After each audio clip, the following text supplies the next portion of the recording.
We're now going to cover how you can actually get started with blocking in your models. This is a question I've had a million times beforehand, and it's a really important one to cover. We are going to go through a few different methods in this video as well. We're going to go covering using a base mesh, C-spheres, using a sphere in Dynamesh, using a sphere and Sculptris Pro, and also how to get nice, clean working topology once you have done all that. So let's get started with a base mesh. Now you can find base meshes all over the internet. We have a few really awesome ones on Flipnomals as well. But in this video, we are going to be using one which you can find under Lightbox, under Tool.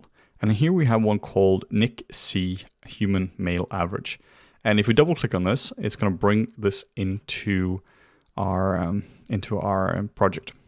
So here we have a base mesh, and we hit Shift F. You can now see that this has perfectly adequate topology. It has polygroups. I'm not sure if it has UVs, but it might. And it has a skull, which means you can easily see if the model is anatomically valid. It has eyes, and it has a little pedestal on the bottom as well.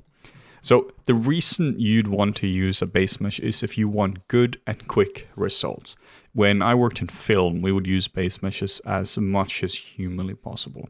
A base mesh can either be something which has a good topology like this and is in a fairly generic state, or it could be something like, like a 3D scan or something. The point is that you have a good starting point which you're basing your models off from. So a lot of people might consider this to be cheating, particularly if you're new. But if you're doing stuff for production, it doesn't matter.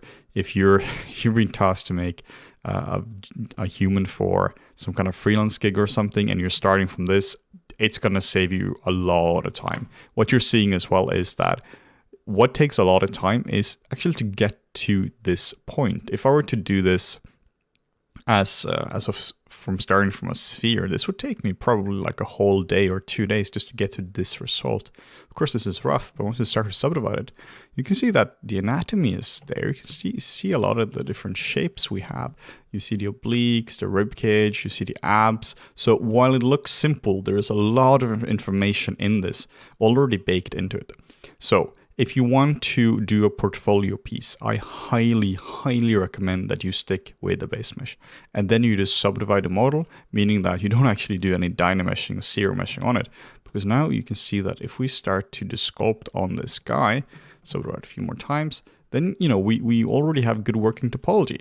And now you can start to transform him into whatever you want to. This could be transformed into a woman or a child or whatever it is you might want to do. You can see how quickly we can just get started with this. So there is absolutely no shame whatsoever to start with the base mesh.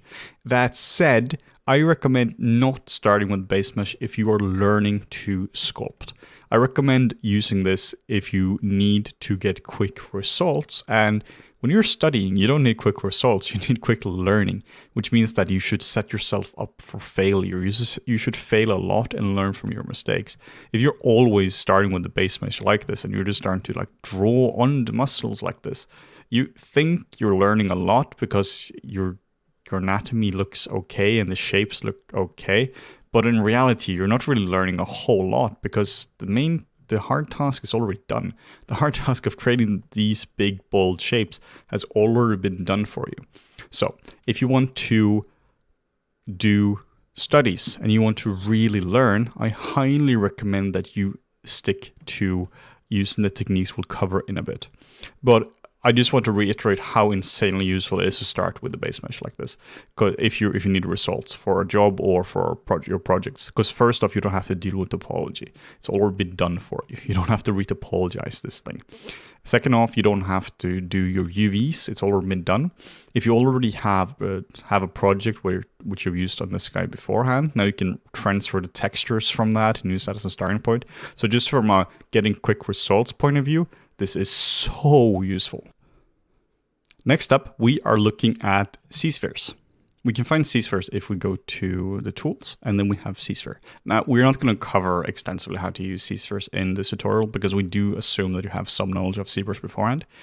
But if you don't, here's just a super quick recap. Essentially what it allows you to do is allows you to draw out spheres like this. So you can very quickly design with this. So now we can draw out something, and at this point, I don't really know exactly what I'm doing. This could be maybe here are some shoulders, and we start blocking out from here, and these are now our arms, and we can start to get in a quick design. And you are starting to see the advantages of using scissors, and that is really that designing becomes really fun and really fast. So this is when I use scissors. I use scissors when I have to quickly design something up, or if I have to get a lot of different versions of a design, because now you can design like almost at the speed of thought. You don't really have to worry about topology or anything like that, because you can just design so fast using this method. Because now you can see there's one design, or you can start to just, hunch him over. You can start to do all sorts of stuff with them like this, and you can just really drastically change the result. So C-Spheres is absolutely brilliant when it comes to getting in quick designs. Once you have a design, you can hit the A key, and this brings us into polygon mode. Then we go all the way to the bottom, and we have adaptive skin. And then we set the Dynamesh resolution to 0. Now we actually get raw polygons like this. And the cool thing about this is that you can actually see we get fairly clean topology around the limbs. So if we need to actually work with this, now we can click Make Polymesh 3D, and then we have an actual polygon model. If you hit the A key now, you can't go back to it because this is now converted to polygons. We can hit Control W to just convert this to one big polygroup. And then we can use the inflate brush and just add a lot of volumes to the different parts to it. So this is an incredibly quick way of blocking things in. So you're getting quick volumes this way, but you have to work for all the volume, like meaning that you don't get anything for free. You have to actually work up all the volumes yourself. Unlike with the base mesh, when you got all the main volumes for free. But the advantage of this technique is that it's so quick to come up with new and creative designs. You can take another C-sphere and you can just start to block in something completely different. Make sure symmetry is active. We can do some kind of quadruped.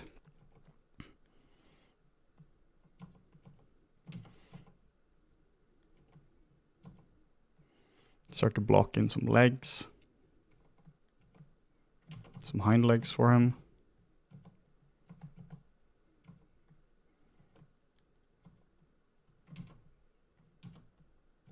If you are unsure how you can actually work with C-Spheres, we have a free YouTube tutorial on this on the FlippedNormals channel, which you can just check out as well. You can just search for FlippedNormals C-Sphere tutorial. We can just drag this out, and you can just see how insanely quickly you can block something out and how you can experiment with the design. You can just change this from being like a really nice and proud creature to like something which goes really far down and more sinister and nasty. So C-Spheres is absolutely brilliant when it comes to designing. It's probably one of my favorite tools, and it's so quick. I also combine this with Dynamesh as well. And now we have something like this. And again, let's just go to adaptive skin and set the Dynamesh resolution to 0. Just so we have polygons. Make Polymesh 3D. And then we can start to block in some volumes. And it doesn't matter that they're intersecting like this. That's totally fine, because when we use Dynamesh on this, then we will this will just be merged into one.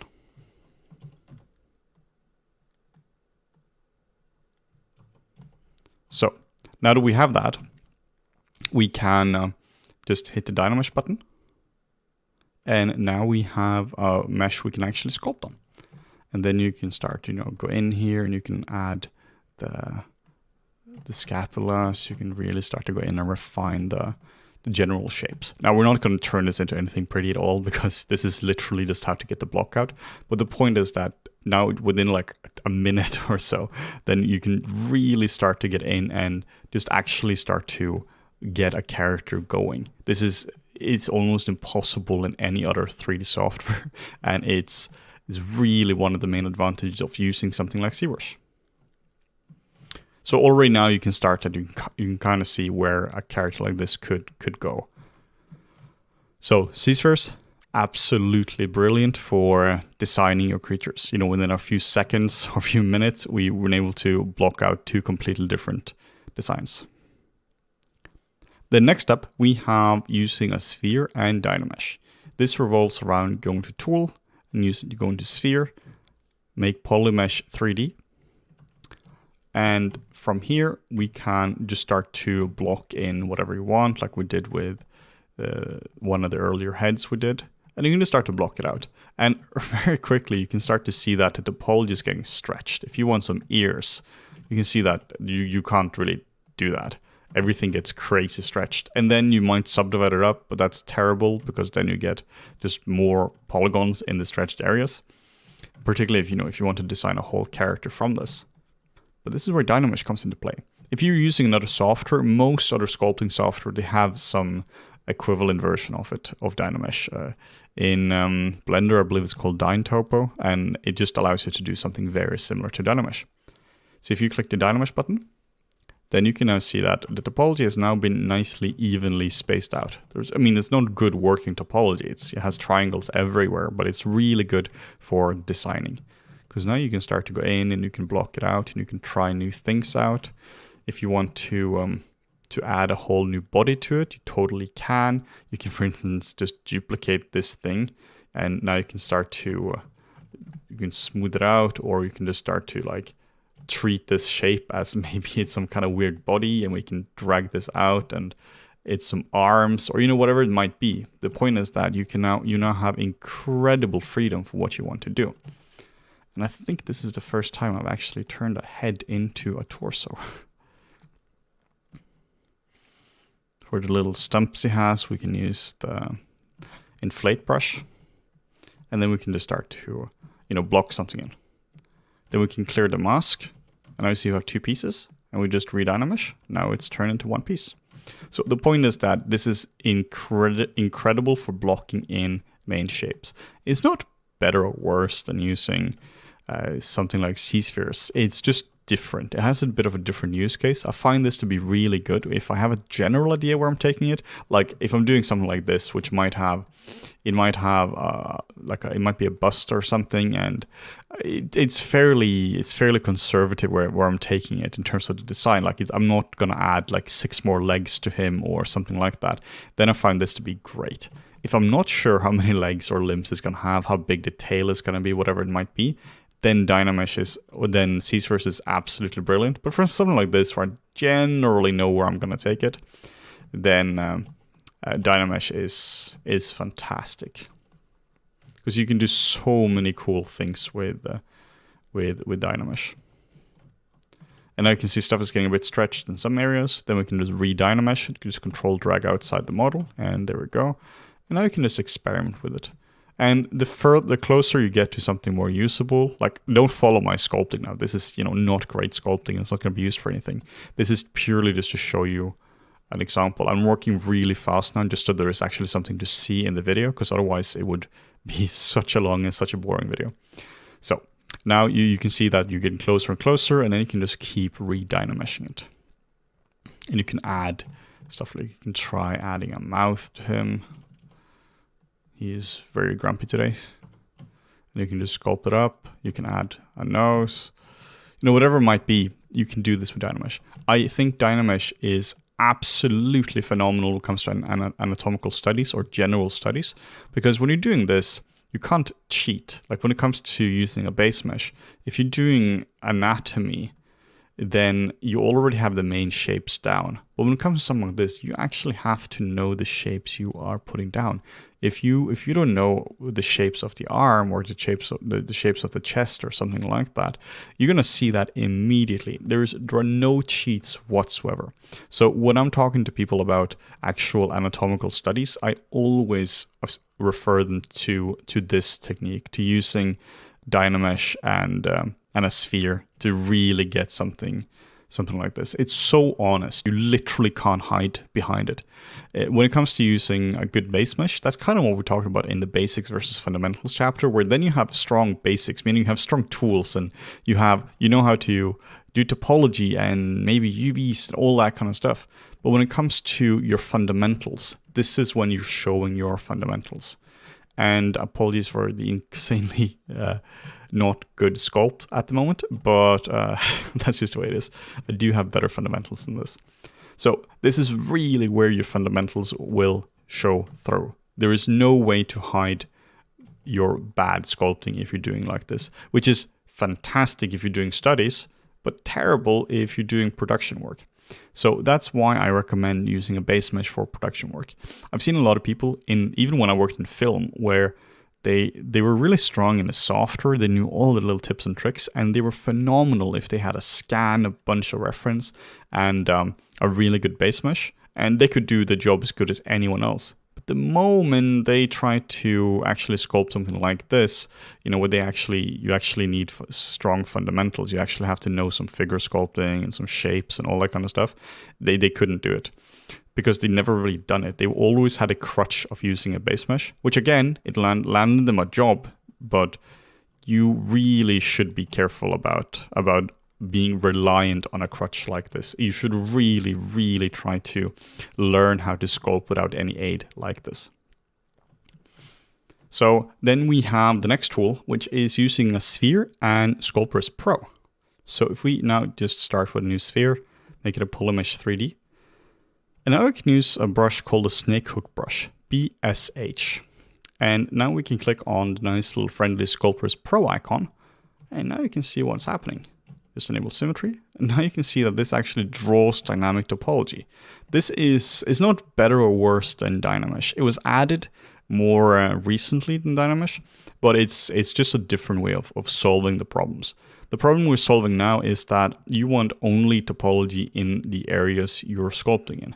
Now you can see, for instance, if you want the back of the sphere to be completely untouched, well, you can do that. So that's great if you have some kind of high poly game model or something where you really just want more resolution in certain areas. Like you just want to sculpt up the eyes like this, and now you can really see that you're getting more resolution in these areas. But what we're going to be using for is for blocking in the main shapes. Now this doesn't actually support the move brush for some reason, but it does support the snake hook brush. So if you try to use the move brush now, you can see that it's grayed out. It works with clay buildup and it works with all sorts of stuff, but not the move brush. So there I'm using the snake hook brush. So now at this moment, I don't actually have an idea what I want to do, but let's just drag out some polygons and see. And I'm starting to think maybe we can put some eyes, because this is just a good, nice alien shape. We can try to drag in something like this. Maybe we can just shape him so he has a giant mouth like this. And then we can just move it a bit to the side. Then we can drag out a body for him. I'm just simply dragging out. There's nothing fancy going on right now. Just dragging out some shapes. And you can see this gets very rough in terms of polygons, but that's totally fine. This is literally not a problem at all, because we can use this in combination with Dynamesh a bit later on. We can just start to block in a torso. And the pros and cons of this is pretty much exactly the same as when it comes to Dynamesh. I find this to be a bit easier when it comes to purely designing new features or new ideas, because it's so easy to just drag things out. But it also has a set of problems as well. Like you do have to go through a Dynamesh round as well. But yeah, I often prefer to just stick with Dynamesh, but that's just pure personal preference, though this is also a really, really good tool. So now you can see that we have a general design, and then if you want more refinement in certain areas, you can just go closer or make a smaller brush size, and based on your brush size currently, you will get more resolution. Then we can smooth it out. First time in this series, I believe I'm actually smoothing something. And this actually also works with smooth brush as well. So now you can get more resolution in that area. And then we can just start to work up the design a bit more. We can turn this into a Dynamesh now. So just click on Dynamesh. And now you can see this turns into a nice little Dynamesh topology. And then we can start to sculpt in some areas, like maybe we just want to get the mouth a bit more detailed. We want to actually get in some eyes like so. Maybe we have some little nostrils like so. And then we have like a line going like so. And now you can see I'm actually sculpting with Sculptris Pro still. So now I combine Dynamesh and Sculptris Pro to really get in here. But then if you want to re-Dynamesh it, you can do that as well. And we can disable Sculptris Pro. And then we can just keep working.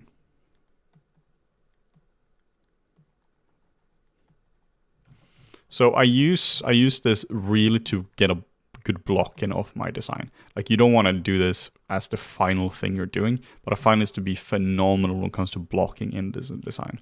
It allows me to have so much creative freedom, and I can change stuff at any one time as well. Like now I'm just blocking in some basic anatomy, just getting in some pecs and some rib cage stuff and all that. Maybe some super quick abs. Again, don't follow my sculpting necessarily in this chapter. This is really just more to show the blocking. You can just block in some quick things in the back, just with the Dynamesh topology we have. So you can refine your model like this. But then what if you want to add some legs to him? Well, you can also easily do that. We can still work with the Snakehook brush and Sculptris Pro. So now we can drag it out, and we can mask out this area. Then we can just drag out some little legs from the tiniest legs in the world. You can just move them up and down a little bit like this, smaller brush size. So now we have this huge torso and we have these tiny little legs. Then we can re-Dynamesh it like this. And then we can just start to block it out. Then we can start to integrate this. So this is a really good way of working. And you can combine all of these methods. You can start off with Z-spheres, and then you could turn this into a Dynamesh, and then you could add more resolution using Sculptris Pro, and then you can just keep working it up. Just start adding more features to his arms and all that. So this is really one of the reasons why ZBrush is such a fantastic tool, because it allows you to just so quickly block in your shapes without really having to think about anything technical. But now we have our shape, and let's say we want something which has better working topology, because this is obviously not good. You can't post this or anything. This is really bad. It's going to break the moment you try to do anything. What we can do, this is similar to what we did in one of the previous videos. We can take our subtool, we can duplicate it, then we can hit zero measure on it, and now you can see how clean our working topology is. Now, this is not a replacement still for good, proper retopology, but it's a really good step in terms of working topology. So now we can subdivide this a few times. Let's see what the other one was at. Okay, 200, but this is fine. They're approximately the same now. So now we can make sure both are enabled. Exit solo mode. Disable Dynamesh.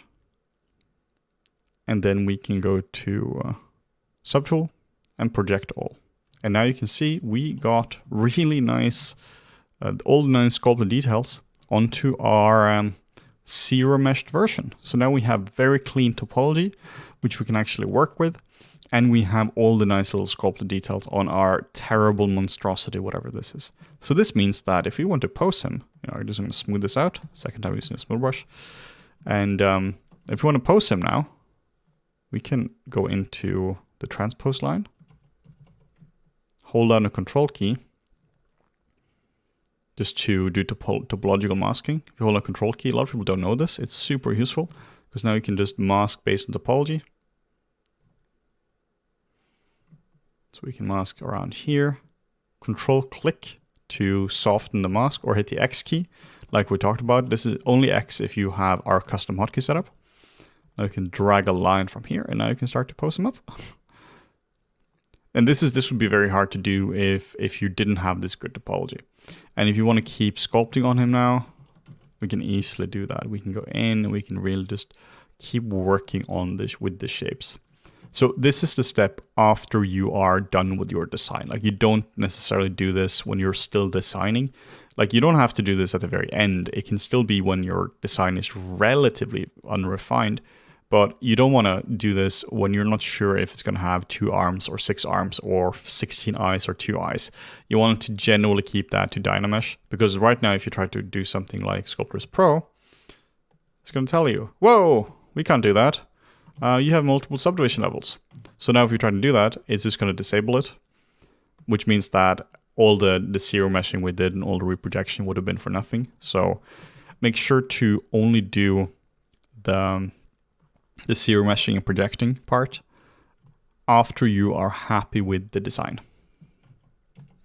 So all the sculpting I'm doing now, we'll of course cover properly how to do, proper sculpting later on. This was purely just to show you how you can block in real quick. So just to sum this up, base meshes, like the one we used before, phenomenal if you want to get quick results for a freelance project or personal pieces, portfolio pieces, whatever it might be. Dynamesh and a sphere is phenomenal when it comes to anatomy studies. Same with Dynamesh and Sculptris Pro, which is phenomenal for that, but also for designing. C-spheres is one of the best tools we have for actually designing. And then once you're done with your all your modeling, or all your design work, then you can duplicate your model, subdivide it up, and then reproject from the old model to the new one.